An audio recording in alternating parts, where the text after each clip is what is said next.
আলাইকুম ভিউয়ার, সবাই কেমন আছেন? আশা করি সবাই ভালো আছেন। পাইপলাইন করা যায়, এসে পাইপলাইন শিখি। সুদ কষা হচ্ছে 0.5 শতকরা বার্ষিক সুদের হার 7 টাকা হলে 650 টাকা। 6 বছরের সুদ কত?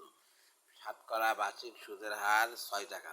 সুদের হার বা হলে 7 টাকা হলে কী হবে? 100 টাকার 1 বছরের সুদ 7 টাকা। 100 টাকার 1 বছরের সুদ 7 টাকা। তাহলে দেখি 100 টাকা 100 টাকার 1 বছরের সুদ, ইংলিশে লেখা আছে, 1 বছরের সুদ 7 টাকা। অতএব 1 টাকার 1 বছরের সুদ 7/100 টাকা।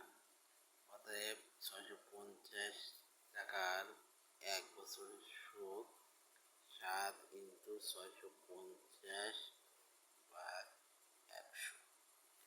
অতএব 650 টাকার 6 বছরের সুদ 7 × 650 × 6/100। 0 0, এটা 3, এটা 5, 5 একে 5, 3 5 15। এর কথা হচ্ছে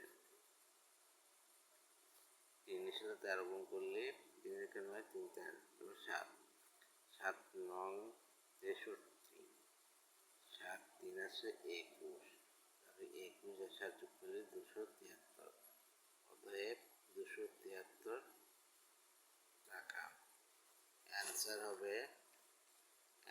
হবে সুদ